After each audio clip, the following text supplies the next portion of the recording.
네, 지금 우리 요약 정리가요. 3월에 했던, 3, 4월에 했던 그 등기법 자세히 살펴봤던 것들을 이제 요약해서 정리하는 시간입니다. 따라서 좀 진행이 빨라요. 그래서 3, 4월에 만약에 기억이 계속 가지고 있으신 분들은 이제 뭐 따라오실 수가 있겠지만은 3, 4월에 배웠던 내용이 기억이 안 난다는 하게 되면은요, 미리 한번 예습을 하고 오셔야 돼요. 그래서 3, 4월에는 이제 길게 우리가 1, 2, 3, 4월 격주간에 하다 보니까요, 등기법으로 씁니까? 우리가 오늘하고 다다음 주 해가지고 등기법을 모두 끝내요. 그러니까 짧은 시간에 끝내야 되기 때문에 진행이 좀 빠르니까 미리 이렇게 그 3, 4월 강의를 한번 듣고 오시면은 지금 수업 시간에 바로 정리하시면 되고, 짧은 시간에 해야 되기 때문에 진행이 좀 빠르다라고 양해를 부탁드리고요. 자, 그러면 이제 우리가 이제 108페이지 보시면요, 이제 등기 신청할 때는 빈손으로 가는 것이 아니라 이제 등기 신청서를 작성하겠죠. 그러면 신청서를 이제 작성하는 방법입니다. 먼저 108페이지 보시면요, 신청서, 등기 신청 정보는 신청서를 말하는 거죠. 그래서 신청서에 기재하여 제공해야 될 정보예요. 먼저 제공하는 방법과 관련돼서는요, 부동산마다 우리 한 건 그러면 신청을 이제 하나의 사건이라고 해요. 그러니까 등기 사건 그러면 하나의 신청이 들어오면은 하나의 사건이 있는 거예요. 그러니까 하나의 신청할 때마다 한 개의 부동산만 신청하라는 거예요. 그러면 다시 말해서 부동산마다 신청서를 따로따로 써라라는 거예요. 이게 원칙인데 예외가 있습니다. 여러 개의 부동산을요, 한 장의 신청서로 한꺼번에 즉 일괄하여 신청할 수 있는 경우가요, 3번은 나중에 우리가 신탁 등기 시간 하기 때문에 넘어가시고, 우리 책에서는 기억, 니은 해가지고 두 가지가 있는데요, 두 개로 되는데 우리 책에 있는 내용이 좀 왼쪽에 있는 그 일괄 신청해가지고요, 문장이 좀 잘못되어 있는 것 같은데, 우리가 두 개 이상의 부동산을요, 하나의 신청서를 일괄 신청하기 위해서는 부동산마다 관할 등기소가 있다고 했죠. 그럼 그 두 개의 부동산을요, 하나의 등기소에서 등기하기 위해서는 먼저 관할 등기소가 동일해야 되겠죠. 그래서 등기소 두 개 이상의 부동산이 같은 등기소 관할내라는 걸 전제로 해서 여러 개의 부동산을 한 장의 신청서로 일괄 신청할 수가 있어요. 자, 그러면 그 대표적인 것이요, 먼저 등기 목적과 원인이 동일한 경우예요. 등기 목적과 원인이. 그래서 가백에서 을 앞으로 이전 등기를 X, Y 두 개의 부동산을 이제 이전을 하는데 둘 다 매매를 원인으로 소유권 이전 등기예요.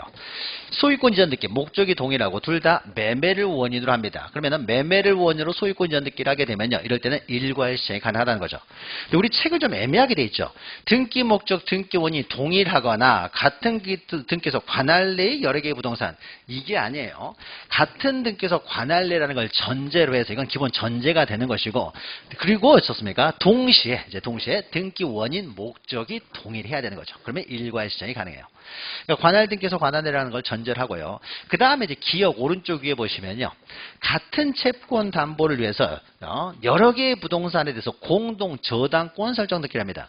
이것도 저당권 설정 계획에 따라 저당권 설정 등기라기 때문에 등기 원인, 등기 목적이 동일해요. 그러면은 이제 일괄 신청이 가능한데, 다만 이때는 그 부동산의 소유자가 달라도 가능하다라는 거예요.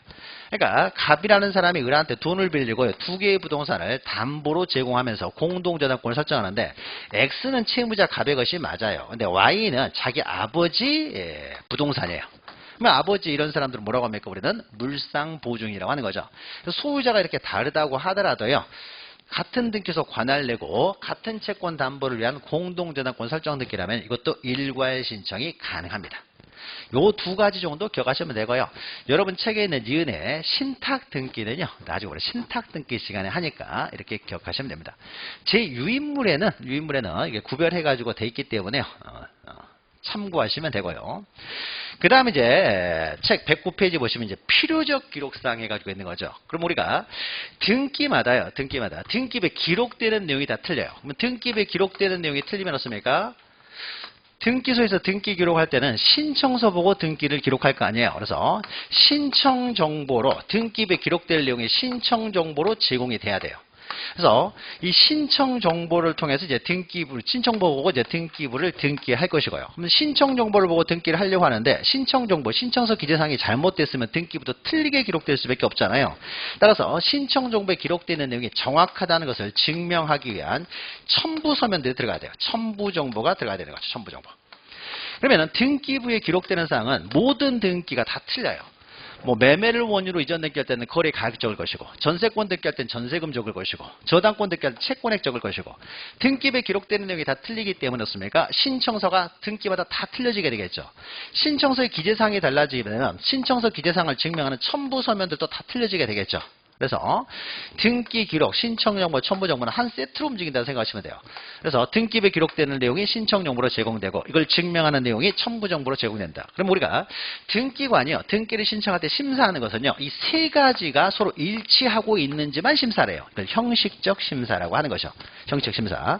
그러면은 모든 등기에서는 신청 정보, 첨부 정보가 다 틀려진다는 거죠. 그러면은 개별적인 등기에 있어서 신청 정보, 첨부 정보는 우리가 사장부터 개별 권리 절차 할 때 다룰 것이고요. 여기서는 매매를 원인으로 하는 소유권 이전 등기를 중심으로 다룬다고 했어요. 그래서 매매를 원인으로 하는 소유권 이전 등기에 있어서의 그 신청서, 첨부 서면이 무엇이 있는지를 이제 중심으로 다루게 됩니다.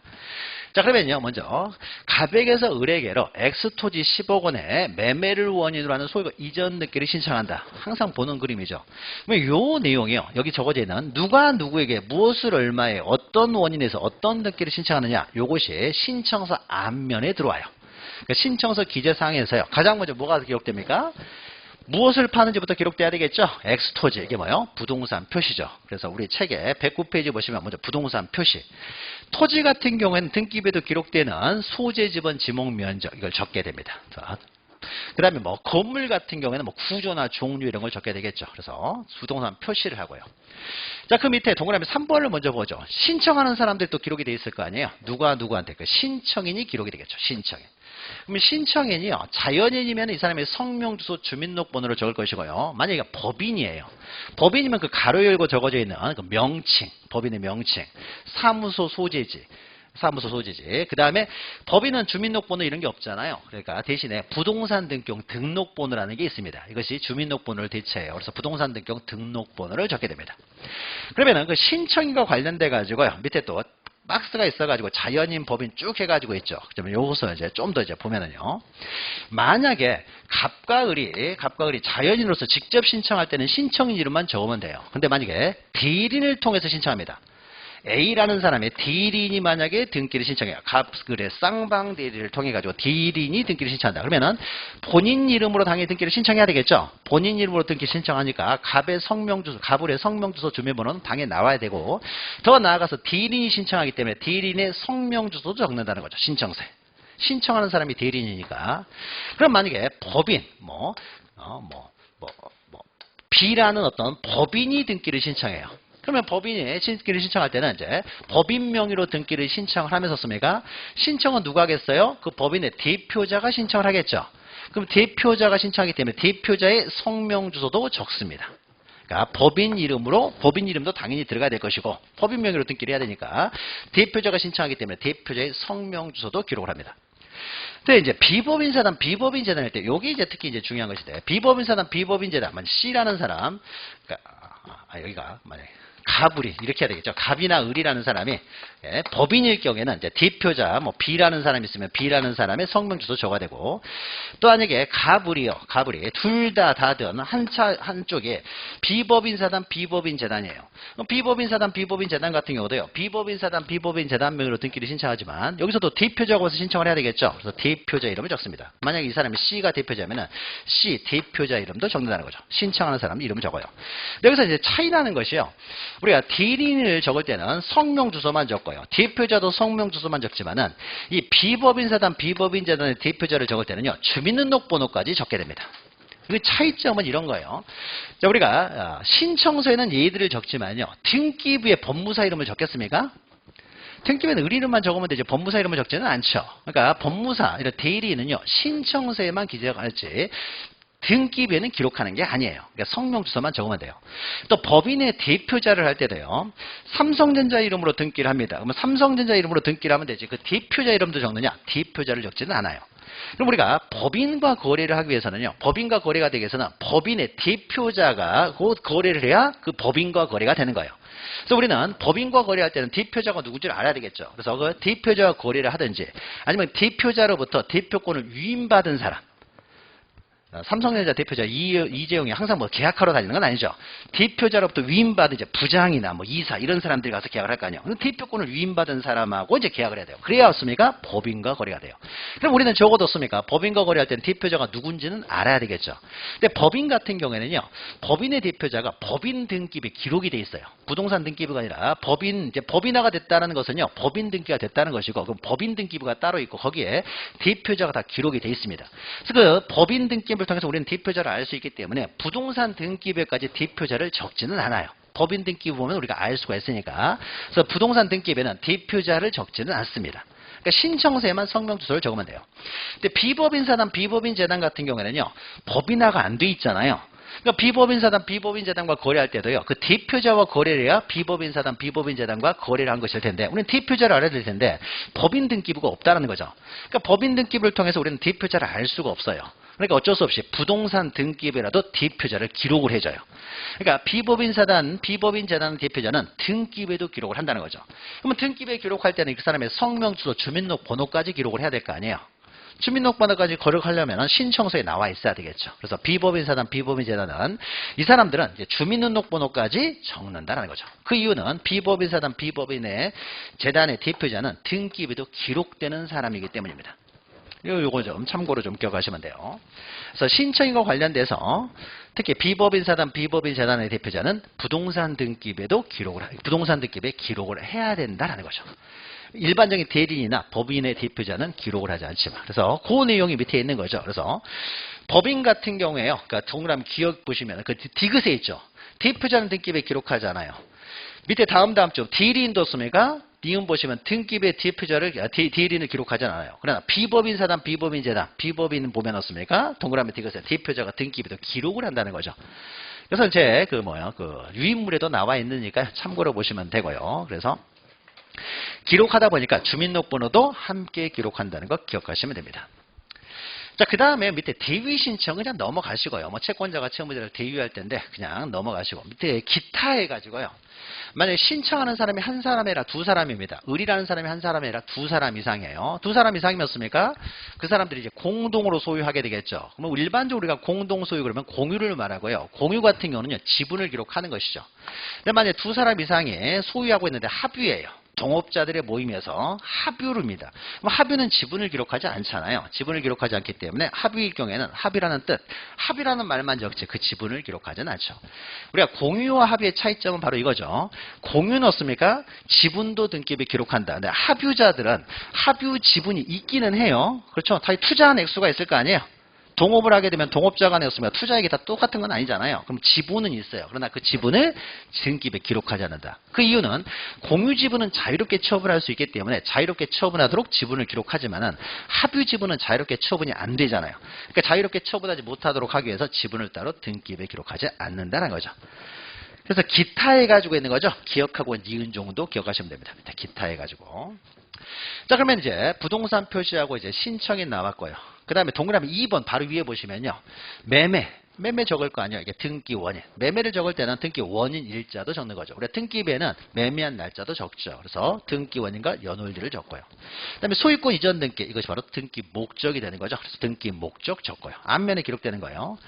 그 다음에 맨 밑에 보시면 4 해가지고 등기필 정보라고 했죠. 등기필 정보. 우리가 쉽게 말하면 권리증을 말하는 거죠. 그럼 갑액에서 을 앞으로 이전 등기를 할 때 씁니까? 갑액에서 을 앞으로 이전 등기할 때. 진정한 권리자. 지금 현재 갑이 소유자인 상태죠. 갑이 소유자인 상태에서 지금 이 등기를 신청을 하는 거잖아요. 그러면 과연 신청하러 온 등기 의무자가 갑이 맞는지를 확인을 해야 되겠죠. 정말 갑이 맞은지. 갑이 아닌 사람이 갑인 척해서 해버리면 안 되기 때문에. 그래서 갑만이 가지고 있는 권리증 가져라는 거죠. 권리증. 그럼 갑은 자기 앞으로 최초의 등기를 할 때요. 등기소로부터 받던 권리증이 있을 거 아니에요. 그 권리증을 제공하라는 거죠. 그래서 이것을 등기표정 우리가 소위 말하는 권리증이라고 하는 것인데요. 자, 이것은 누가 가지고 있어요? 등기 의무자가 가지고 있는 거죠. 등기 의무자. 그래서 등기 의무자의 권리증을 가지고 오라는 거예요. 그러면 그 등기필 정보는요. 신청서 뒷면에다 적습니다. 그래서 그 권리증 보면요. 비밀번호 이제 50개가 있는 거죠. 그래서 그 비밀번호 하나 골라가지고 적으면 되는 거예요. 그럼 이 사람이라는 게 확인이 되니까. 그러면 등기필 정보는요. 넘기시면은요. 목차를 따로 해가지고요. 110페이지 보시면은 등기 의무자의 권리에 관한 등기필 정보에서 양가로 이제 2번 보시면 제공해가지고 이런 경우에만 제공을 한다는 거예요. 이거 권리증이기 때문에 권리에 관한 등기할 때만 제공합니다. 그리고 등기 의무자가 가지고 있기 때문에 등기 의무자가 신청할 때만 제공할 수 있어요. 따라서 등기 의무자가 등기 권리자와 공동으로 신청하든지 아니면 단독 신청 중에서는 유일하게 승소한 등기 의무자, 지금 등기 의무자가 신청하고 있죠. 우리가 아까 판결에 한 등기 시간에 봤는데 승소한 지금 등기 의무자가 신청하고 있어요. 등기 의무자가 단독 신청해요. 그러니까 권리에 관한 등기를 등기 의무자가 신청할 때는 자기가 가지고 있는 권리증 가져오라는 거죠. 이거 3문장으로 하면 이렇게 돼 있죠. 공동 신청 또는 승소한 등기 의무자의 단독 신청에 의한 권리의 등기를 할 때, 이때는 권리증을 가져옵니다. 자, 그러면 이제 상대적으로요, 등기표 정보를 가져올 필요가 없는 거예요.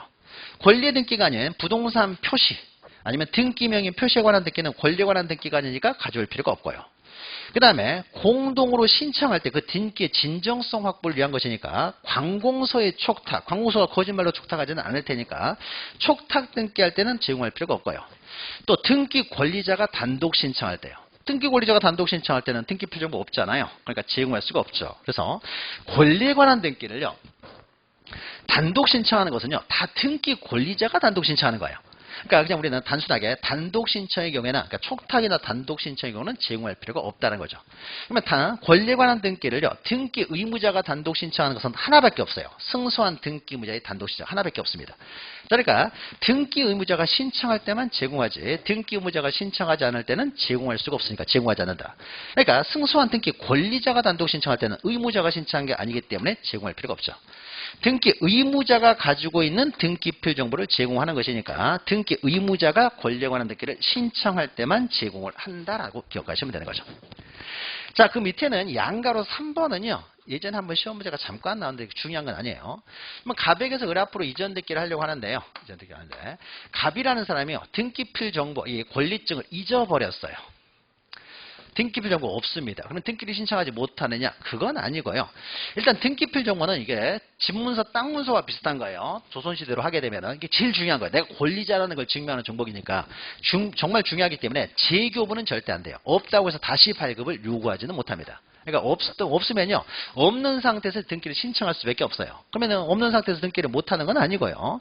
아까 등기표 정보가 있으면요, 이 사람이 갑에게서 을 앞으로 이제 이전 등기를 할 때요, 등기 의무자로 이렇게 생긴 사람이었으니까 갑이라는 것이, 이 사람이 등기표 정보를 가지고 있으면 갑이라는 게 증명이 바로 되는 거예요. 그런데 이 사람이 등기표 정보가 없어요. 그러면요, 자기가 등기소에 출석해가지고 온몸으로 내가 갑 맞다라는 걸 증명하면 되는 거예요. 근데 증명하는 게 어려운 건 아니죠. 신분증 들고 가면 되는 거예요. 신분증 들고 가가지고요, 출석해서요, 그냥 확인받으면 돼요. 신분증 들고 와서. 그러면 이제 뭐 간단하게 하는 거예요. 그러니까 어려운 건 아닌 거죠. 없다고 해서 등기 신청 못하는 건 아니에요. 근데 직접 출석해서 자기가 확인받으면 되는데 출석할 필요도 없는 경우가 있습니다. 갑이라는 사람이요, 누구한테 맡겼냐면요, 법무사한테 등기 신청을 맡겼어요. 근데 법무사가 만약에 이 사람을 대리해서 등기를 하는데요, 이 사람이 만약 권리자가 아니면 이 사람 소유권 취득하지 못하게 되겠죠. 그럼 어떻습니까? 법무사가 다 책임져야 되겠죠? 법무사가 책임져야 돼요. 그러면 법무사가 자기가 대리권 수여 받을 때 어떻습니까? 이 사람이 권리자가 맞다는 거 당연히 확인했겠죠. 등기소에서 확인하는 것보다 법무사가 더 잘 확인했겠죠. 그렇죠? 잘못하면 자기가 덤탱이 써야 되니까요. 그래서 변호사, 법무사한테 맡겼어요. 그러면 얘들이 다 확인했기 때문에요, 또 확인받을 필요가 없어요. 출석해서.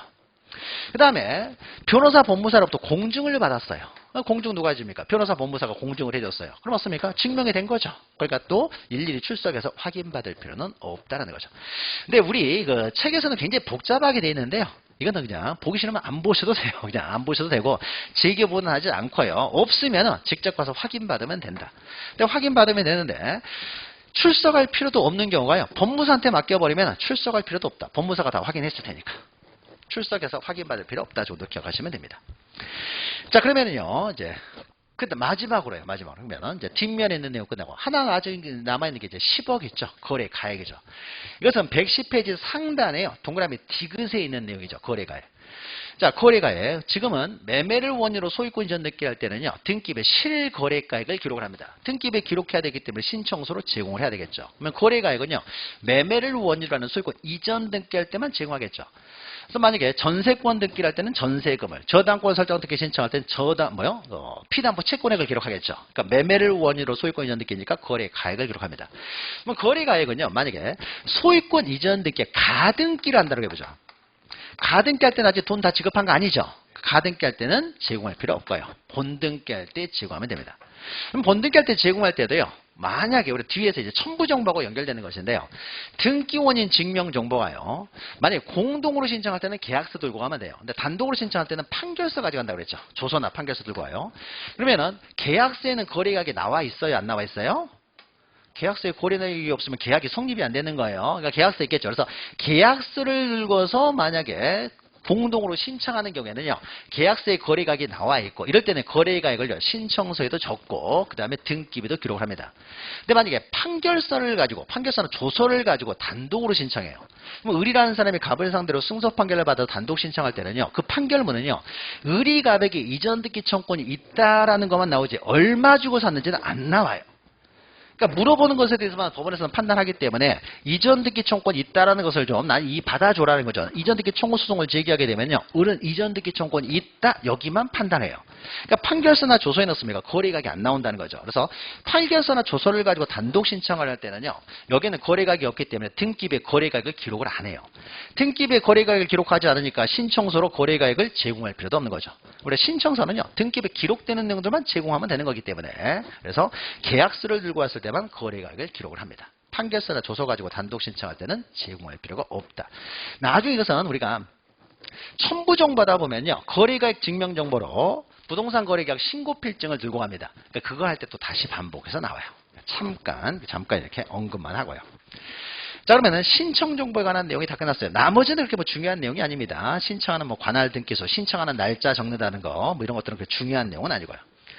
그 다음에 이제 오른쪽으로 가게 되면요. 이제 첨부 정보죠. 신청서에 이런 걸 기록했으면 어떻습니까? 이 신청서에 기록된 내용이 정확하다는 이제 첨부 서면을 들고 가야 되는 거죠.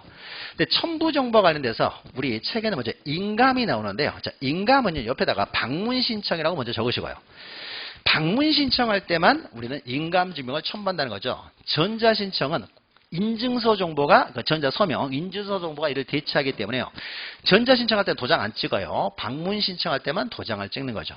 이제 방문 신청을 하는 사람은 무조건 다 또 인감 도장을 찍어야 되냐? 그건 아니고요. 일정한 등기만 인감 도장을 찍도록 합니다. 인감 도장. 그래서 인감 도장을 찍었으면은 이게 인감 도장이라는 걸 증명하는 이제 인감 증명서를 제출한다는 거예요. 자, 그래서 우리가 일반적으로요, 등기소에 제출하는 서류들은요, 시간이 지나면 변경될 수 있는 것들은요, 최근의 것을 가져오라고 해요. 그럼 최근의 것은 3개월 이내 것을 가져오라고 합니다. 시간이 지나면 인감 바뀔 수 있는 거죠. 또, 뭐, 주민등록번호를 가져간다. 뭐 주민등록번호를 가져갈 때도 시간이 지나면 주소가 바뀔 수 있잖아요. 그러니까 이런 것들은요, 다 3개월 이내 것을 가져오라고 해요. 3개월 이내 정도만 기억하시면 되고요. 자, 넘기시면은, 이제, 일정한 등기 경우에만 인감증명을 첨부하라고 했는데 그러면 인감증명을 첨부해야 되는 경우가요. 8가지가 나와 있어요. 8가지. 근데 이걸 다 외울 필요는 없고요. 여러분이 기억할 거는요. 1번, 2번만 잘 기억해도 상관없어요. 그러니까 3호, 5, 4, 5, 5는 그냥 모르셔도 돼요. 이건 이해하기도 여러분이 힘듭니다. 그러니까 넘어가시고요. 가장 중요한 게 1호하고 2호예요. 자, 그러면 우리가 인감증명 도장을 찍는다는 것은요. 자기의 신청 의사를 표시하는 거죠. 뭐 갑과 을이 만약에 공동으로 신청할 때요. 이 사람이 등기 의무자고 이 사람이 등기 권리자라고 해보죠. 자, 그러면 공동으로 신청할 때요. 신청 의사를요. 이 사람은 등기를 통해 손해보는 사람이죠. 너 손해보는데 이 등기 신청하는 거 정말로 신청할 의사 있어? 라는 걸요. 이 사람의 의사를 명확하게 확인할 필요가 있는 거죠. 이득 보는 사람 이사까지요. 정확하게 다시 한번 확인할 필요는 없는 것이고요. 손해보면서도 신청을 하는 사람, 이 사람의 의사가 정확하게 확인될 필요가 있어요. 그래서 정확하게 확인할 필요가 있어야 되기 때문에 만약에 둘 다 도장을 찍는댔습니까? 만약에 을이라는 사람이요. 갑에 막도장 파가지고 찍어버리면 안 되잖아요. 그러니까 정말로 갑이 찍은 도장이 맞느냐, 갑이 정말로 찍은 건 맞는지를 확인할 필요가 있는 거죠. 자, 그래서 갑만이 찍을 수 있는 도장, 인감 도장을 갑은 찍도록 합니다. 근데 이득 보는 사람은요, 아무 도장을 찍어도 상관없어요. 손해보는 사람, 정말로 이 사람이 찍었는지, 이 사람 막도장 만들어가지고요, 소유권 넘기는 경우는 거의 없을 거 아니에요. 그렇죠? 그러니까는, 이제 보통 손해보는 사람의 의사를 정확하게 확인할 필요가 있기 때문에, 정말로 이 사람이 찍은 도장이 맞는지를 확인하기 위해서, 갑만이 가지고 있는 인감도장을 이제 찍도록 하고 있어요. 그러면은, 갑이 이제 인감도장을 찍었으면요, 이 인감도장이라는 걸 증명하는 인감증명서를 가져오라는 거죠. 그럼 인감증명서도 갑이 가야 발급을 해주는 거죠?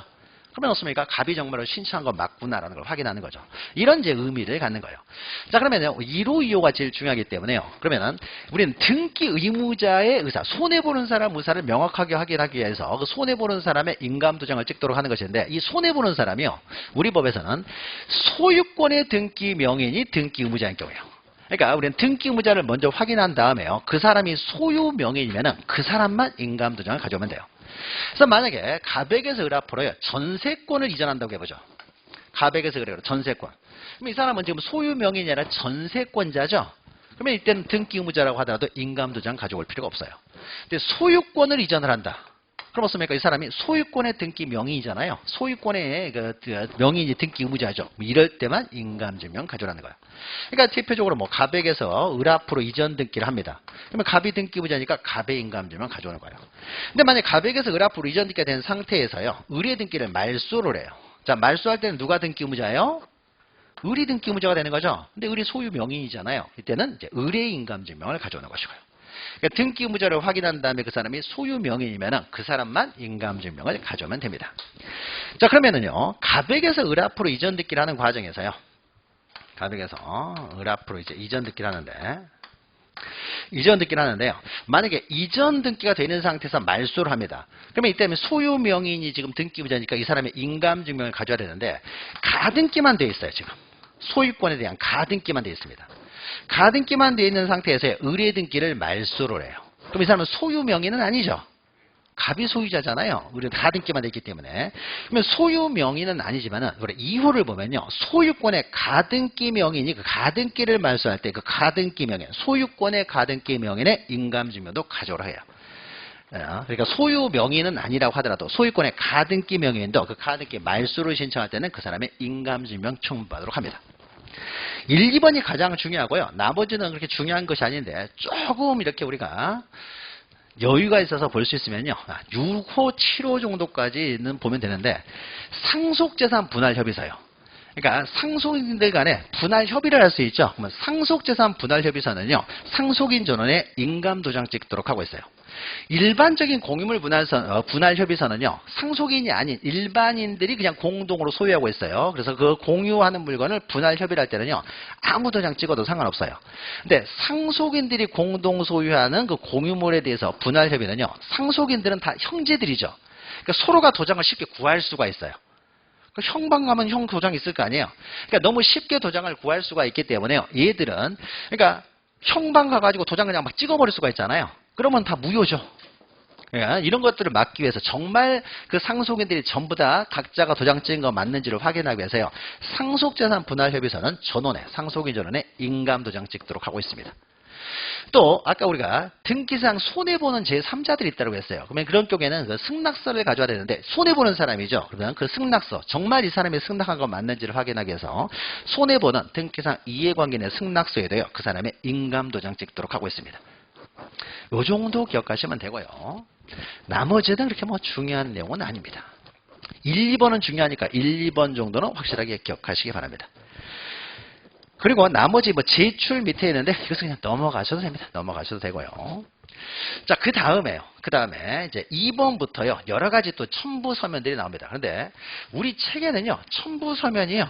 너무 단순하게 나와 있어요. 그래서 어쩔 수 없이 요약집을 보겠습니다. 요약집 62페이지를 보시면은요. 요약집 말고 우리 유인물요. 유인물 62페이지를 보시면요. 이 첨부 서면들이요. 굉장히 복잡하고 첨부서면 자체가 독립적으로는 안 나온다고 하더라도요.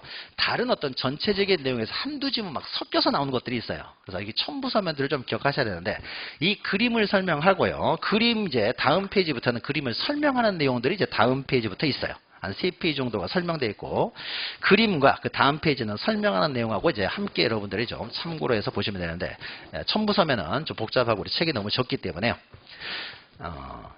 네, 뭐 들어가기 전에 먼저 113페이지 보시면 거기에 우리 책에 보시면은 주민등록번호, 부동산 등격 등록번호를 증명하는 정보 해가지고 있는데 이건 모르셔도 돼요. 아까 우리가 법인이나 비법인 사단, 비법인 재단은 주민등록번호가 없기 때문에 부동산 등격 등록번호를 적는다고 그랬어요. 또 외국인도 주민등록번호가 없잖아요. 그럼 외국인도요. 주민등록번호가 없으니까 부동산 등격 등록번호를 적게 되는데 이 번호를 누가 부여해 주느냐라는 거예요. 이것은 그냥 단순 암기사항이고요. 여기서는 만약 시험 문제가 예전에 한 번은 이것만 독립적으로 물어봤는데 이것은 틀리라고 나오는 문제라고 생각하시고 이거 버려버리시고요. 만약에 한두 지분이 일반 문제 섞여 들어오면 거기는 답이 없다고 보시면 돼요. 우리가 아는 데서 답을 찾고요. 그래서 이거는 등록번호를 누가 부여하느냐, 이거는 암기사항은 볼 필요 없이 넘어가고요. 그럼 나머지 이제 첨부 정보를 봅니다. 책에는 너무 적기 때문에 이제 그림을 보면서 하나씩 보죠. 자, 그러면 지금까지요, 매매를 원인으로 하는 소유권 이전 등기에서 이게 앞면에 기록된다고 했죠. 그래서 신청서로 기록을 했어요. 그러면 신청서 앞면에 기록이 되어 있으면 이걸 증명하는 서류들이 하나씩 들어와야 되겠죠. 그리고 우리가 신청서 뒷면에 등기필 정보를 적는다고 했는데 거기는 비밀번호 하나만요, 신청서로 적으면 끝나는 거예요. 그러니까 등기필 정보, 권리증, 그것을 얻습니까? 우리가 갖다 내지는 않아요. 그러니까 비밀번호 하나만 뒷면에 내면 되기 때문에 신청 정보로만 제공하면 그걸로 끝나는 거예요. 그러니까 우리는 요것만 보시면 돼요. 좀 하나씩 보죠. 그러면은 먼저 등기 원인을 적어야 되는 거죠. 매매. 그러니까 신청서에 등기 원인과 연원리를 적어요. 그러면 매매를 했다는 증명서로 뭐가 있겠어요? 계약서가 있겠죠. 계약서. 그래서 등기 원인 증명 정보로요, 공동으로 신청할 때는 이제 계약서를 들고 옵니다. 근데 판결에 의해서 승소 판결을 받아 단독으로 신청할 때요, 단독으로 신청할 때 어떻습니까? 그때는 판결 정보를 가져야 되는 거죠. 확정 판결 정보 또는 조서를 들고 오라는 거죠. 이것이 바로 등기 원인 증명 정보가 됩니다. 그러면 등기 원인 증명 정보를 가져갈 때요, 하나 또 이제 문제가 되는 것이요, 계약을 원인으로 이렇게 소유권 이전 등기를 할 때요. 자, 계약을 원인으로 소유권 이전 등기를 할 때는 항상 중간 생략 등기 문제가 발생할 수 있는 거죠. 그래서 중간 생략 등기를 억제하기 위해서요, 정말로 계약한 거 맞는지를 확인하기 위해서 계약서에 대해서요, 시장 군수 구청장에 우리들이 계약한 거 맞습니다라는 확인 도장을 받아야 돼요. 이걸 거민이라고 합니다. 그래서 그 계약서에 거민을 받도록 해요. 우리 둘이 계약한 건 맞습니다라는 확인 도장을 받아야 된다는 거죠. 그럼 거민을 받도록 하는 것은요, 이런 중간 생략 등기를 억제하기 위한 제도예요. 그러니까 우리가 갑을에서 을 앞으로 둘이 계약을 한 다음에 을 앞으로 등기하지 않은 상태에서 병과 바로 전매를 해버려요. 그러면 갑을 사이에는 계약서가 있고 을병 사이에도 계약서가 있지만 갑병 사이에는 계약서가 없잖아요. 그러니까 이런 식으로 해서, 그러니까 거민 받으러 가면은 계약서가 없으니까 거민을 못 받을 거 아니에요. 그럼 중간 생략 등기를 이렇게 조금이나마 이렇게 억제한다는 거죠. 그래서 중간 생략 등기 억제를 위해서 거민을 받도록 합니다. 그럼 거민과 관련돼서는요, 거민은요, 이거 하나의 공법상 규제죠. 중간 생략 등기를 억제하기 위한 공법상 규제예요. 그러면 여러 가지 공법상 규제들이 많습니다. 이 토지가 농지였으면 농지취득 자격증명 가져야 되고요. 토지거래 허가구역의 토지면 토지거래 허가서 가져야 되죠. 그래서 엄청나게 많은 공법상 규제들이 있는데 그 여러 가지 공법상 규제 중에서 가장 낮은 단계 규제가 바로 거민이에요. 그래서 가장 형식적 심사랍니다.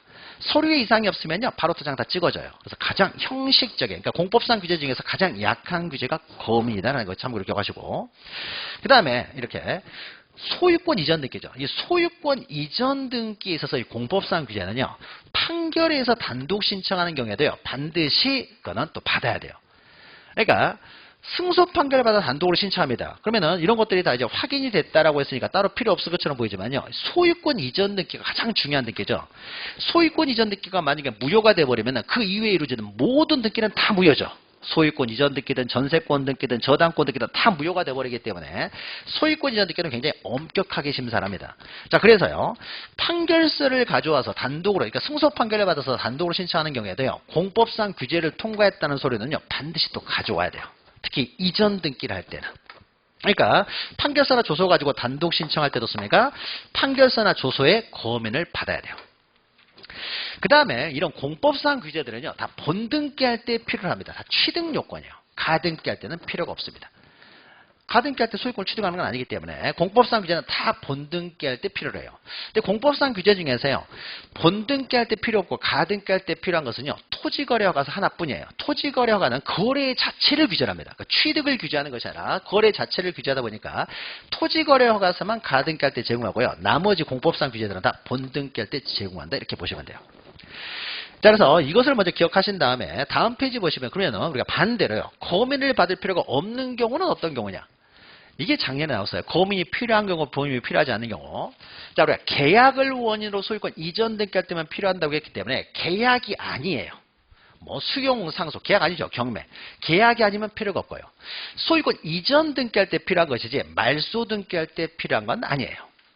그리고 공법상 규제이기 때문에요, 이것은 당사자가 만약에 국가나 지방자치단체이면요, 이들이 법을 어겼을 거라고 생각하지 않을 거 아니에요. 그러니까 이런 경우에는 따로 거민받지 않아요. 자기가 자기한테 거민받는 건 의미가 없는 것이죠. 자, 그 다음에 4번 보시면요, 이것은 가장 낮은 단계의 수준의 공법상 규제이기 때문에요. 만약에요, 그 토지가 토지거래 허가국의 토지여가지고 토지거래 허가서가 들어왔어요. 그러면은 거미는 안 받아도 돼요. 농지여가지고 농지취득 자격증명서가 들어왔어요. 그러면 거미는 따로 안 받아도 돼요. 그러니까 보다 더 높은 단계에 공법상 규제를 통과했으면 거미는 다 생략이 된다는 거죠. 그럼 여러 가지 공법상 규제들이 많이 있는데 그 공법상 규제 중에서 가장 엄격한 심사라는 것이 바로 토지거래 허가예요. 그러니까 토지거래 허가를 통과했으면 다 통과됐다고 보시면 됩니다.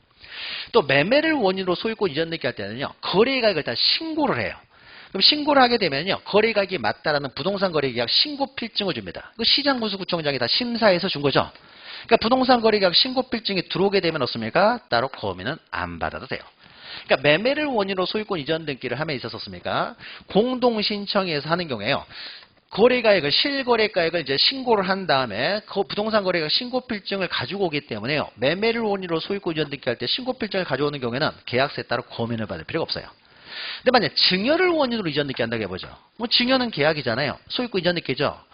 거래 계약 이런 거 적는 게 아니잖아요. 그럴 때는 어떻습니까? 고민이라도 받아와야 되고요. 그러니까 신고 필증 들어오면은 따로 또 고민은 받을 필요 없고요. 자, 그 다음에 5번은요, 예전에 한번 기출됐던 것인데요. 자, 토지거래 허가구역의 토지에 대해서요, 뒤에 건물이 있습니다. X토지와 Y건물. 이게 토지거래 허가구역의 토지예요. 자, 그러면 이 두 개, X물건, Y물건을요, 하나의 신청서로, 둘 다 매매를 원인으로 소유권 이전 등기하면 일괄 신청이 가능한 거죠. 토지 외 건물에 대해서. 그러니까 둘 다 매매를 원인으로 소유권 이전 등기를 합니다. 등기 원인 목적이 동일하기 때문에 하나의 신청서로 일괄 신청을 해요. 그러면 토지거래 허가구역이 토져가지고 허가를 받았어요. 허가를 받았으면 어떻습니까? 따로 고민은 필요 없겠죠. 그럼 건물은 어떻습니까? 토지거래 허가는 토지 허가를 받는 것이지 건물을 허가받는 건 아니에요. 그러니까 이거는 토지거래 허가를 안 받았겠죠. 허가를 안 받았기 때문에 그러면 건물은 따로 거미는 받아야 되는 데 있어서요. 토지거래 허가를 받았으면요, 이것은 중간생략 등기가 아니라는 거죠. 아니니까 허가를 해줬을 거 아니에요. 그러면 토지가 중간생략 등기가 아니면은 건물도 일괄 신청하고 있는 건물도 당연히 중간생략 등기가 아니겠죠. 이걸로 증명이 됐기 때문에요. 건물은 따로 허가를 필요로 하지 않지만 이것도 거미는 필요 없다는 거죠. 그래서 일괄 신청, 토지와 건물을 일괄 신청할 때 토지에 대해서 허가 받으면요, 건물도 거민 받을 필요 없다는 거죠. 근데 본등기할 때 필요하지 가등기할 때는 필요 없다라고 했죠. 거미는 가볍게만 보세요. 이 앞면에 있는 거요. 이 정도만 보세요. 작년에 나왔으니까요. 또 나올 가능성이 좀 적습니다. 그래서 계약을 원인으로 소유권 이전 등기할 때는 중간생략 등기 억제를 해서 거미를 받도록 하고 있다는 거죠. 자, 그 다음에요. 이제 등기 원인 증명 정보와 했고 거기다 거민을 받아야 되는 경우가 이제 있다라는 거죠. 그 다음에 등기 원인과 등기 목적에 대해서요, 공법상 규제를 받고 있을 때는 어떻습니까? 만약에 이 토지에 대해서 거래행위에 대해서요, 매매나 소유권 이전에 대해서 어떠한 공법상 규제를 받지 않습니다. 그러면 이런 거 단순하게 등기 원인 증명 정보만 가져오면 상관이 없어요. 근데 만약에 공법상 규제를 받고 있어요. 공법상 규제를 받고 있으면 어떻습니까? 공법상 규제를 통과했다는 소리를 또 가져와야 되겠죠. 공법상 규제는 다 강행 규정일 거 아니에요. 강행 규정이니까 통과했다는 소리를 가져야 돼요. 그래서 등기원이나 등기 목적에 대해서요, 행정관청의 허가나 승낙 동의, 이거는 공법상 규제를 받고 있다는 거죠. 공법상 규제를 받고 있을 경우에는 공법상 규제를 통과했다는 소리를 가져야 돼요. 그럼 이때 행정관청의 허가, 승낙, 동의, 이게 중요한 것인데요. 행정관청이 아니라고 하더라도요, 다른 사람, 그러니까 신청하는 사람 위에 제3자의 동의가 필요한 경우는요, 그 동의서도 또 가져야 돼요. 자, 그럼 예를 들면 대표적인 것이요. 미성년자가 만약에 미성년자가 등기를 신청합니다. 그럼 미성년자는요, 등기 의무자인 경우는 단독으로 신청을 못하고 법정 대리인의 동의서를 가져야 돼요. 동의를 받아야 돼요. 그러니까 미성년자가 신청할 때는 어떻습니까? 등기 의무자로서 신청할 때는 동의서를 가져와야 되는 거죠. 그래야 등기해준다는 거죠. 또 임차권을 만약에 양도한다 그러면요, 우리 민법에서 임차권 양도는 임대인의 동의받도록 하고 있잖아요. 그러니까 임대인의 동의서 가져와야 등기를 해주는 거예요. 그러니까 이 등기 원인과 등기 목적에 대해서요, 제3자의 허가나 동의 등이 필요하면 허가나 동의서 가져와야 되는 거죠. 다만 이 두 가지는요, 법정 대리랄지 임대인은요, 개인이죠. 개인. 이건 공법상 규제는 아니죠. 이런 경우에는요, 판결서를 가지고 단독으로 신청할 때요. 이럴 때는요, 판결을 받는 과정에서요, 이런 게 다 확인을 했어요. 따라서 판결서를 가지고 단독 신청할 때는 따로 제공하지 않아도 됩니다. 그런데 만약 계약서를 들고 와서 할 때는요, 당연히 동의서 가져와야 되고, 판결서를 가져올 때는 판결서에 다 반영이 됐기 때문에 따로 제공할 필요가 없어요. 근데 이건 중요한 게 아니라 맨 밑에가 중요해요. 그러니까 행정관청이 아닌 사람의 승낙서, 이런 경우는 덜 중요하고요. 행정관청 허가가 필요해요. 공법상 규제를 받고 있다는 거죠. 공법상 규제. 그럼 공법상 규제를 받고 있을 때는 공법상 규제를 통과했다는 서류를 가져야 될 거 아니에요. 그럼 이때요. 공법상 규제를 통과했다는 서류를 가져오는 과정에서요. 두 가지로 다시 나눠가지고요. 만약에 공법상 규제를 통과했다는 것이요. 판결서, 그러니까 계약서를 들고 갈 때는 반드시 공법상 규제를 통과했다는 서류를 가져가야 되는데 판결서를 가지고 단독 신청을 합니다. 근데 이 판결서 안에요. 공법상 규제를 통과했다는 것이요. 기록이 돼 있어요. 그럼 판결서에서 공법상 규제가 통과됐다는 게 증명이 되고 있기 때문에 따로 이때는 제공할 필요가 없어요. 그런데 더 중요한 건 맨 마지막이에요. 소유권 이전 등기. 아까 설명드렸죠. 거민할 때도 설명드렸습니다. 소유권 이전 등기는 굉장히 중요한 등기라고 했죠. 그래서 소유권 이전 등기를 신청할 때는요. 판결서를 가져오든 계약서를 들고도 상관없이 언제나 공법상 규제를 통과했던 서류를 가져야 돼요. 그 판결서에요. 토지거래 허가를 받았다는 것이 기록돼 있어요. 토지거래 허가 받았으니까 승소 판결 받았겠죠? 그랬을 거 아니에요. 그러니까 판결서에 이게 나와 있다고 하더라도 반드시 따로 제공을 해야 돼요. 그러니까 소유권 이전 등기를 할 때는 판결서에 그 공법상 규제 통과했다는 것이 기록돼 있어도 언제나 따로 제공한다. 그러니까 거민도 어떻습니까?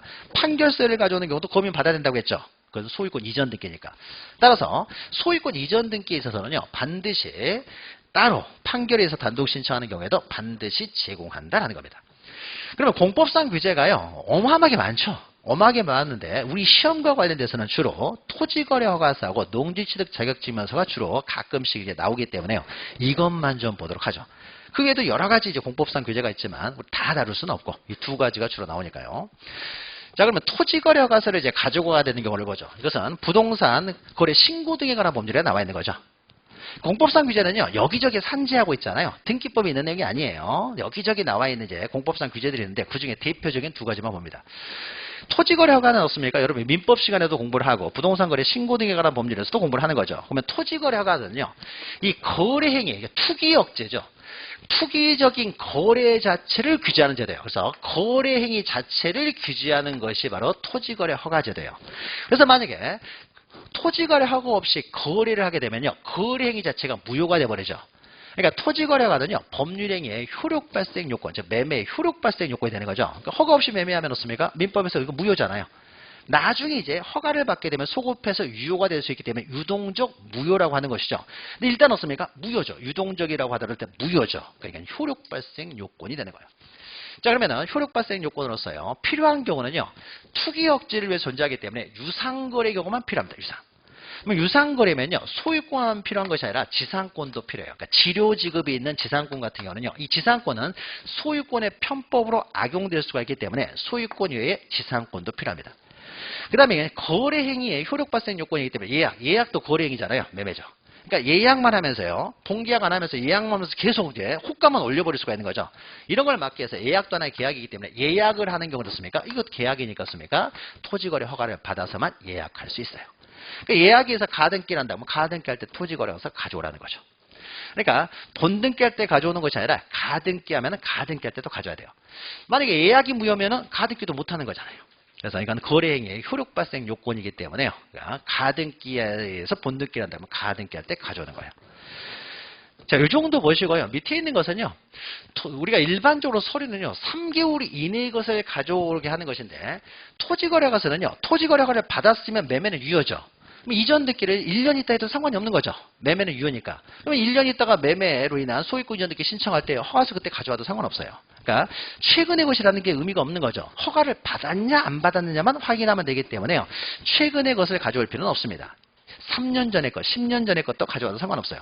10년 전에 매매를 했어도 허가를 받아서 매매했으면 매매는 유효죠. 등기할 수 있으니까요. 다만 너무 오래된 걸 가져와가지고 이것이 위조된 것인지를 확인하기 어려우면요. 최근의 것을 요구할 수 있어요. 그럼 가가지고 왔으니까 똑같은 거 발행받으면 되는 것이죠. 자, 그러면 이제 상대적으로 필요 없는 거예요. 자, 우리가 가등기 할 때 토지거래허가서를 제공을 했어요. 그래서 가등기가 됐습니다. 그럼 가등기가 됐다는 것이 허가를 받았으니까 가등기가 된 거잖아요. 그러니까 본등기 할 때 또 가져올 필요는 없다. 그래서 공법상 규제 중에서 유일하게 가등기 할 때 제공하는 것은 토지거래허가 하나밖에 없습니다.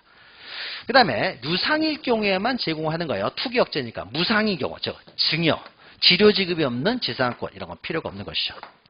그 다음에 이건 투기 억제를 위하기 때문에 3번 보시면요. 경매를 통해서 투기할 수는 없죠.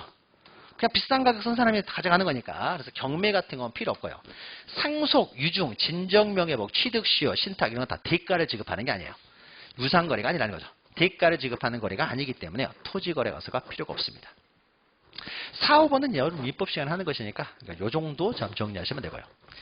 그 다음에 이제 농지취득 자격증명을 보죠. 농지는요, 농지취득 자격증명은 취득 증명서류잖아요. 취득.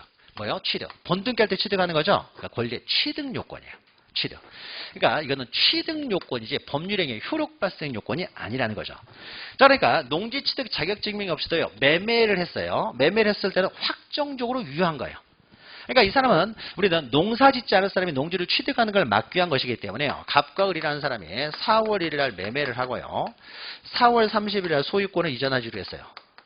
을은 언제부터 농사 지으면 돼요? 이때부터 농사 지으면 되잖아요. 그럼 이전까지 누가 농사 지어요? 갑이 농사 짓잖아요. 그러니까 농지가 놀지는 않게 되겠죠. 그러니까 매매할 당시에는 이 사람이요, 농사를 안 지어도 상관이 없죠. 그 다음에 가등기 할 당시에 뒀습니까? 아주 소유권 취득한 건 아니기 때문에 이때도 농사 지을 필요 없잖아요. 언제부터 농사 지으면 돼요? 혼등기 할 때부터 농사 지으면 되잖아요. 자, 그러니까 어떻습니까? 이거는 취득 요건이죠. 매매 효력 발생 요건은 아니기 때문에 농지에 대해서 농지 취득 자격 증명 없이도 매매했다 하더라도 이거는 확정적 유효입니다. 다만 농지 취득 자격 증명이 안 들어오면요, 소유권을 취득하지 못할 뿐이니까 소유권을 취득하지 못할 뿐이죠.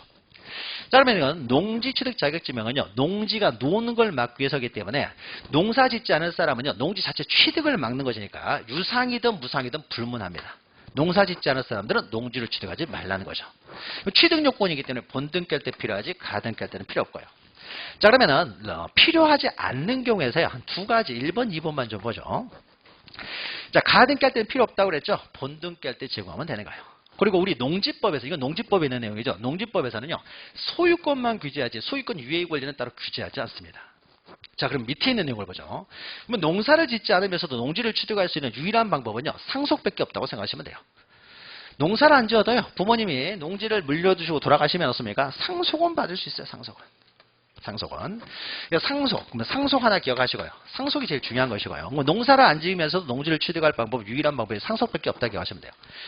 포괄유증이 있는데 포괄유증은 상속과 굉장히 유사해요. 그래서 포괄유증은 이제 상속과 유사하기 때문에 이제 포괄유증도 필요 없다는 것이고요. 자, 오른쪽에 있는 것들은요, 다 농사를 짓고 있기 때문에요. 자, 농지를 취득할 때 농지취득 자격증명을 제공해서 농지를 취득했어요. 근데 공동으로 소유하고 있어요. 공동으로 소유하고 있다고 했습니까? 이것을 분할을 해요.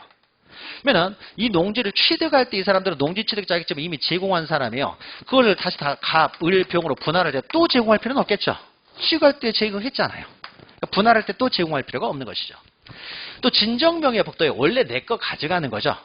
그러니까 가백에서 을 앞으로 이제 이전되게 됐어요. 을이라는 사람이 농지취득 자격증명을 제공해서 농지를 취득을 했어요.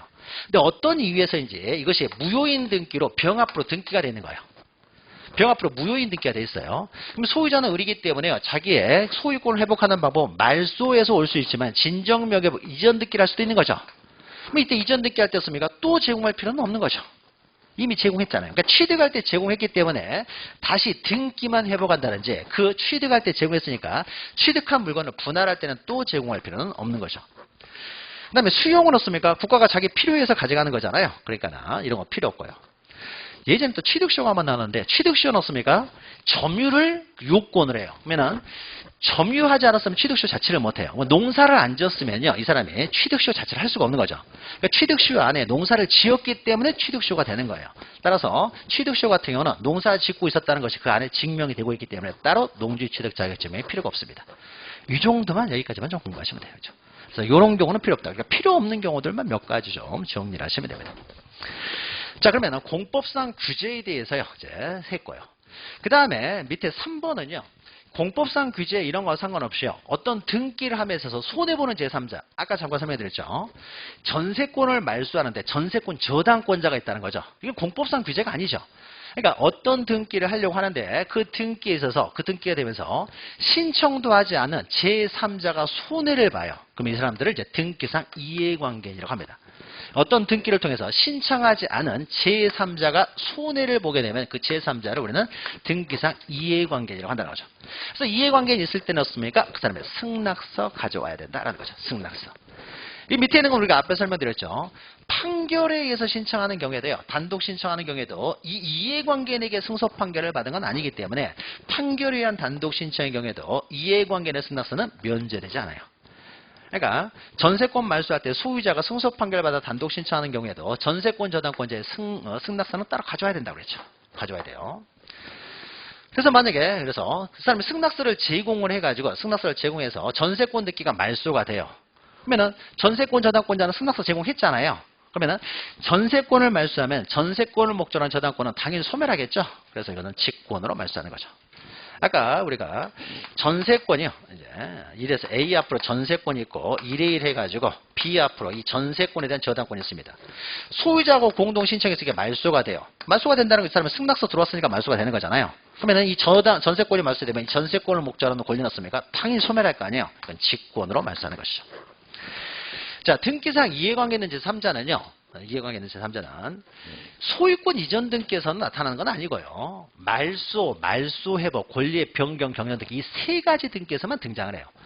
그러니까 저당권 설정 등기, 저당권 이전 등기, 소유권 이전 등기에서는 원래 존재하는 사람이 아니고요. 오로지 이런 말소, 회복, 그다음 권리의 변경, 경정 이건 우리가 제5장에서 다룰 텐데요. 그때만 등장하는 사람이에요. 그래서 요 내용은 우리가 뒤에 변경, 경정, 말소, 회복 등기를 할 때 다시 설명을 드립니다.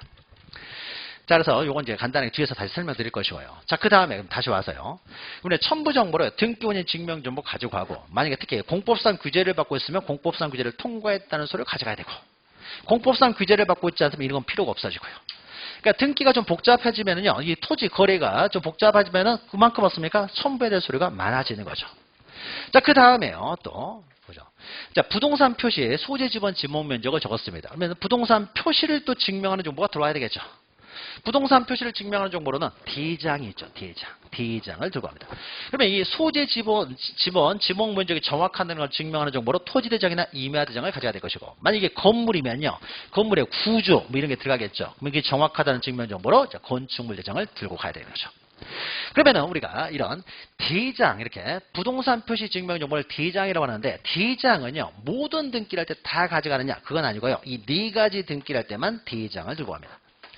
그러면은 우리가 부동산 표시는 표제부에 기록하잖아요. 그래서 표제부를 기록하는 등기할 때만요. 표제부 등기는 D장이 선행돼야 되잖아요. 그러니까 표제부 등기를 할 때만 D장을 들고 가는 거예요. 그럼 표제부를 기록하는 등기요. 우리가 소유권 보존 등기할 때 표제부부터 써내려가야 되겠죠. 그럼 표제부를 뭘 보고 적겠어요? D장 보고 적어야 되잖아요. 그 다음에 부동산 표시 변경. 지목 변경은 D장부터 변경이 돼야 되겠죠. D장이 변경 안 되면은 등기부 변경을 못 합니다. 그러니까 D장을 반드시 들고 가야 되겠죠. 또 우리가 앞에서 멸실 등기도 씁니까? 표제부에 하는 등기라고 했어요. 먼저 D장에서 바다로 된 토지의 등록 말소가 돼야 등기부도 멸실 등기를 할 수 있지. D장이 아직 멸실이 안 됐어요. 등록 말소가 안 됐으면은 등기부에 멸실 등기를 할 수가 없죠. D장이 선행돼야 되기 때문에 이런 경우는 이제 D장을 들고 와요. 그러면 우리가 표제부를 기록하는 등기는요, 딱 3개밖에 없습니다. 이때만 D장을 들고 가는 것이고요. 그런데 소유권 이전 등기요. 소유권 이전 등기 한다고 해서 표시가 변하는 건 아니잖아요. 소유권 이전 등기는 정말로 저 물건 처분하는 건 맞는지, 매매하는 건 맞는지 확인하기 위해서 소유권 이전 등기는 표제부 등기가 아님에도 불구하고 D장을 들고 가는 유일한 예는 소유권 이전 등기예요. 항상 소유권 이전 등기가 제일 많은 소리가 들어가요. 그래서 D장은 이 딱 4가지 등기에서만 들어갑니다. 그럼 그 이외에는요, D장을 들고 갈 필요는 없어요. 그럼 우리가요, 건물이나 토지, 자, 부동산 일부에 대해서도요, 용의권을 설정할 수가 있죠, 용의권. 그러면은, 한 필지 일부에 대해서 여기서부터 여기까지 지상권을 설정합니다. 갑과 을 사이에. 지상권을 설정한다고 해서 이 토지의 소재 지번 지목 면적이 바뀌는 건 아니잖아요. 그러니까 한 필지 일부에 대한 용의권 설정할 때는 D장을 가져갈 필요 없죠. 이건 표제부를 기록하는 등기가 아니에요. 그럼 을 앞으로 등기를 할 때는요, 이 일 해가지고 만약에 지상권 설정을 하는데 일부만 지금 지상권 설정하잖아요. 그러면 그 일부라고 적어야 되겠죠. 그러면 일부가 도대체 어디서부터 어디까지를 표시를 해줘야 되겠죠. 그럼 어디서부터 어디까지인지를 확인하기 위해서 뭘 들고 가야 되겠어요? 도면을 들고 가는 거죠. 일단 도면을. D장을 가져갈 필요 없죠. 표제부를 기록하는 등기가 아니니까. 어디서부터 어디까지냐, 그 일부를 표시할 필요가 있기 때문에 그 일부 어디서부터 어디까지냐, 그래서 도면을 들고 가는 거죠. 도면.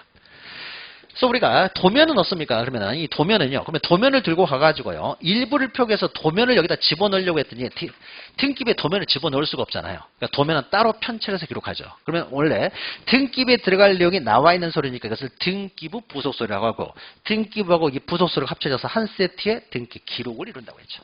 우리가 이거 이전에 저번 주에 했던 것이죠. 그래서 이때는 도면을 들고 간다. 그러면 이제 부동산 표시 증명 정보를 했습니다. 그래서 우리가 지적 공부를 가지고 가는 경우는 어떤 경우냐를 봤어요. 이런 경우는 가져간다. 라는 거고요. 그럼 부동산 표시했죠. 그 다음에는 이제 신청인을 보죠.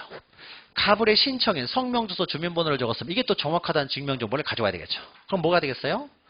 이걸 주소 증명정보를 쉽게 말하는 이제 주민등록번호를 주민등록 등본을 가져가는 거죠. 그럼 성명, 주소, 주민번호가 다 들어가 있는 것이 이제 주민등록번호잖아요. 주민등록 그 등본이죠. 그래서 우리가 신청해서 성명, 주소, 주민번호를 증명하는 정보를 보통 이제 주소 증명정보라고 하고요. 그러면 주소 증명정보의 대표적인 것이 주민등록 등본이 됩니다. 그러면 주민등록 등본을요, 이제 성명, 주소, 주소, 성명, 주소, 주민번호가 정확하다는 주민등록 등본을 가져가는데, 그러면 언제나 주민등록 등본을 또 가져가느냐? 자, 우리가 예를 들보죠. 갑이라는 사람이 최초에 자기 앞으로 소유권 보존 등기랍니다. 그러면 갑에 이제 성명, 주소, 주민등록번호를 적어야 될 거 아니에요? 그러면 보존 등기 신청할 때 갑은 없습니까? 자신의 주민등록 등본 가져가겠습니까? 가져가야 적을 거 아니에요. 안 가져가면 적을 수가 없으니까요. 그래서 보존 등기할 때 새로운 등기명이 지금 등기부에 기록할 거 아니에요. 기록할 때 이 사람의 주민등록 등본 가져가야 기록할 거 아니에요. 정확하다는 거 증명을 해가지고 갑이 가져갔어요. 그래서 갑 앞으로 보존 등기가 된 상태에서요. 갑이 A라는 사람한테요. 저당권을 설정합니다.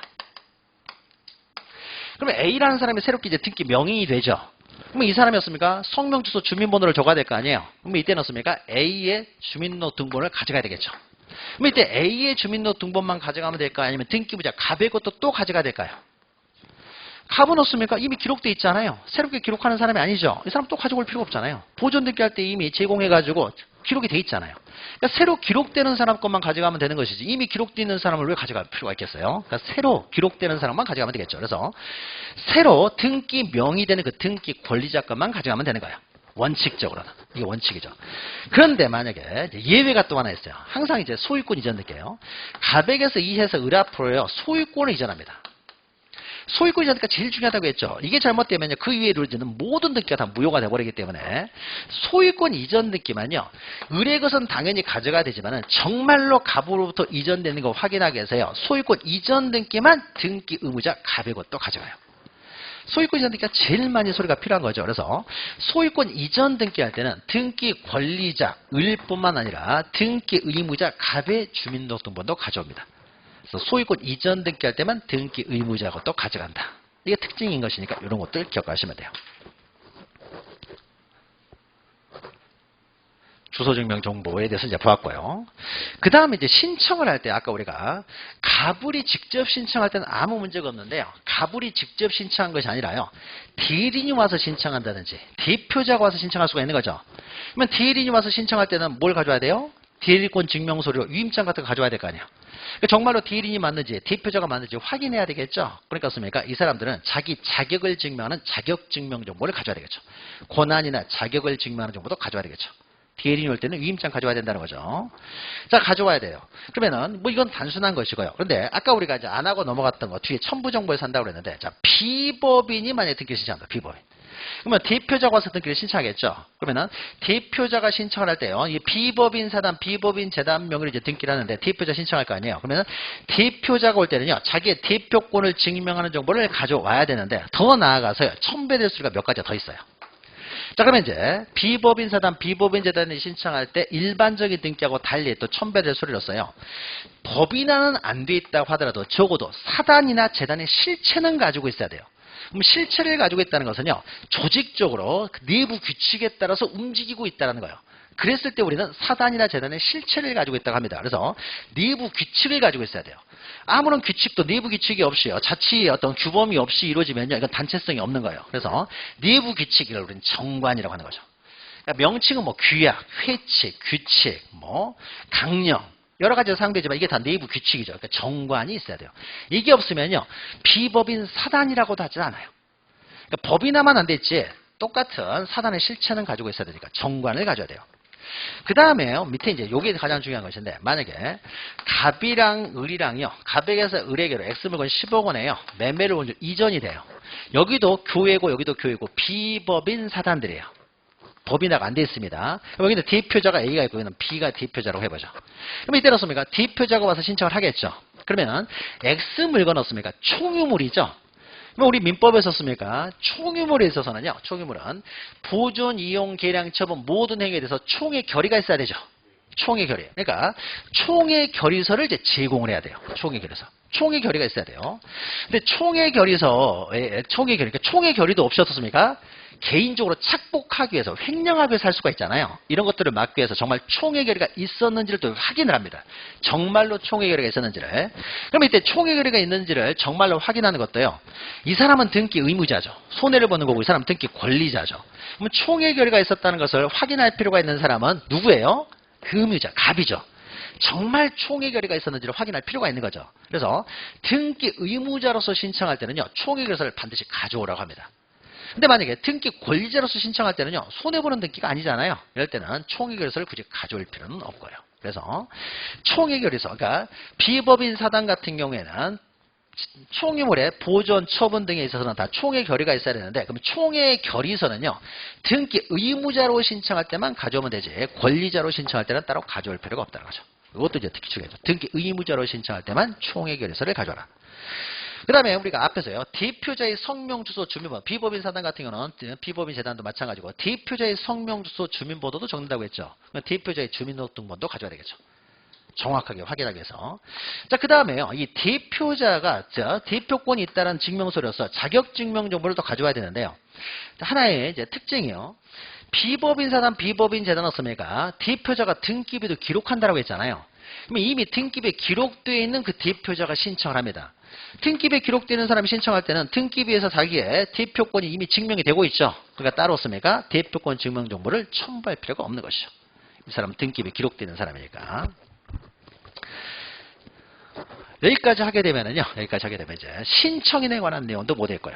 큰 그림 하나씩 이제 화살표가 돼 있으니까 이 많은 걸 이제 하나에 집어넣었어요. 이걸 어떻게 팍팍 이제 꾸역꾸역 집어넣느라고. 그러니까 있는 거 다 집어넣기 위해서 이제 꾸역꾸역 만들어서 집어넣는데 팁은 이제 들어가 있는 거죠. 그리고 여기에 대해서 설명이 이제 좀 부연 설명이 뒤에 나오는 거고요.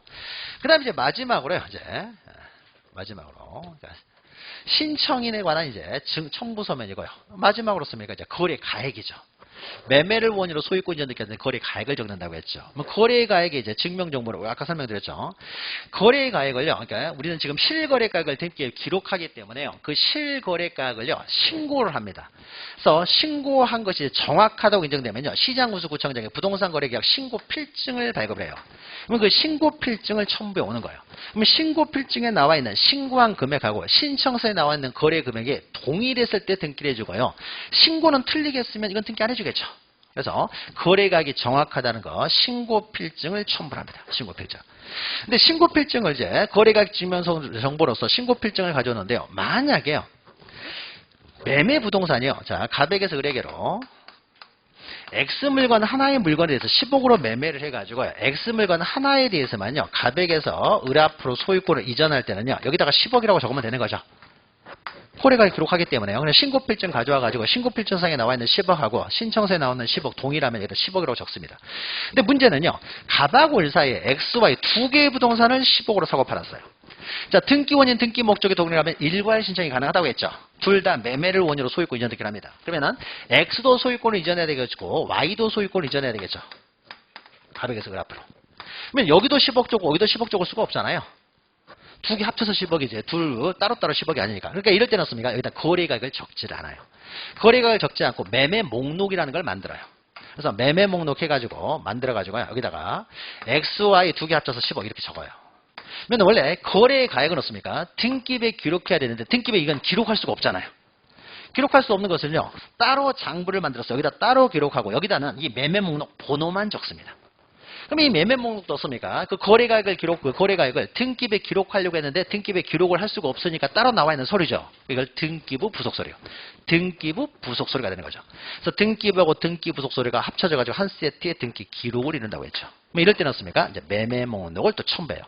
그러니까 매매 부동산이 두 개 이상이면은요, 이것을 거래가액을 여기다 적을 수가 없기 때문에 이럴 때는 매매 목록을 또 첨부해 가는 거고요. 근데 한 개라고 하더라도요, 매도인이나 매수인 여러 명이에요. 부동산이 한 개라고 하더라도 매도인, 매수인이 여러 명입니다. 이거는 굉장한 이제 복잡한 등기가 돼버리는데요. 만약에 어떤 부동산, X부동산을 10억에 사고 파는데요. 매도인이요. 이게 공유하는 물건이어서 갑을병 세 사람이 공유라고 했어요. 자, 그 다음에 여기는 산 사람 매수인은요. A, B, C 세 사람이요. 이제 삽니다.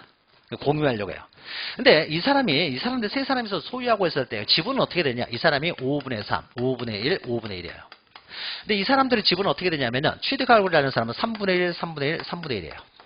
그러면 이 등기는요, 어마어마하게 복잡합니다. 먼저 어떻게 해야 되겠어요? 갑의 5분의 3 지분을요, 3분의 1씩 먼저 이전을 합니다. 그 다음에요, 을의 5분의 1 지분을요, 3분의 1씩도 이전을 해요. 그 다음에 병의 5분의 1이었으니까 다시 3분의 1씩 이전을 해요. 그러니까 등기가 굉장히 복잡해지겠죠. 그럼 그때마다 없으니까 또 거래 가액을 적어야 될 거 아니에요. 매매니까. 거래가액 적는 게 너무 힘들어지겠죠. 자, 그래서 이런 경우에도 부동산이 하나라고 하더라도 매도인 매수인이 여러 명이면요. 이럴 때도 씁니까? 매매 목록을 작성을 했다로. 그러니까 매매 목록 이렇게 해가지고요. 목록 해가지고 갑을 병으로부터 A, B, C가 X 물건 10억 원에 샀다. 이렇게 적어요. 그리고 각 등기부에는요. 매매 목록 번호만 적는다는 거죠. 그러니까 현실적으로 어렵기 때문에 수인의 매도인 매수자의 거래도 이제 매매 목록을 첨부합니다. 근데 우리가 신고필증이나 매매 목록, 거래가액 증명정보를 가지고 가지 않는 경우, 우리가 앞에 설명드렸죠. 등기부에 거래가액을 적지 않으면 어떻습니까? 첨부 정보로 들어갈 필요가 없어지는 거죠. 그러면 우리가 앞에 설명드렸어요. 가등기를 할 때는 거래가액을 적지 않는다고 했죠. 거래가액을 적지 않으니까 어떻습니까? 이런 거래가액 증명정보를 첨부할 필요가 없고요. 그리고 아까 계약서를 들고 왔을 때 등기원인 증명정보가 계약서에 있을 때는 거래가액을 적지만은 판결서나 조서인 경우는 거래가액을 안 적는다고 했죠. 판결서나 조서를 들고 와서 단독 신청할 때는요. 거래가액을 적지 않기 때문에 거래가액 증명정보를 첨부하지 않습니다. 작년에는 요게 또 나왔었어요. 요게 거래가액이. 그리고 맨 위에 있는 것은 너무 오래됐으니까 우리가 알 필요는 없고요. 이 거래가액을 적기 시작한 때가 언제냐면요. 2006년 1월 1일 이후에 작성한 계약서부터 거래가액을 적기 시작했어요. 그러니까 그 전에 이루어진 등기는요. 거래가액이 없어요. 그러니까 이때 이후에 이루어진, 그러니까 너무 오래됐으니까 이게 나올 가능성이 별로 없고요. 요 밑에 있는 게 이제 시험 문제가 남았었던 거죠. 자, 여기까지 하게 되면요. 이제 첨부 정보에 관한 내용이 다 끝났네요. 자, 우리가 첨부 정보는요. 신청 정보를 이제 맞물려서 가는 거잖아요. 그러니까 신청 정보를 알면 어떻습니까? 우리가 첨부 정보를 연상할 수가 있는 거죠. 그래서 신청 정보에서 첨부 정보로 가는 거예요. 다만 이제 단순한 등기 같은 경우는 등기원인 증명 정보만 있으면 되지만 공법상 규제를 받지 않으면 이건 필요 없겠죠. 공법상 규제를 받으면 이게 필요할 것이고. 만약에 신청인이 당사자 직접 하게 되면 어떻습니까? 여기서 끝나버릴 텐데 만약에 대리인이나 뭐 법인의 대표자가 신청한다. 그러면 서류들이 더 필요하게 되는 거죠. 이렇게 신청 정보하고 맞물려서 기억하시면 돼요. 자, 여기까지 하게 되면은요, 근데 우리 책에서는 너무 단순하게 되어 있어가지고요, 몇 페이지 안 되기 때문에 유인물로 했고요. 자, 그럼 여기까지 하게 되면은요, 등기 신청 절차가 다 끝나게 되고, 자, 그 다음에 이제 116페이지 보시면요, 등기 실행 절차가 나옵니다. 잠시 쉬었다가 보도록 하죠.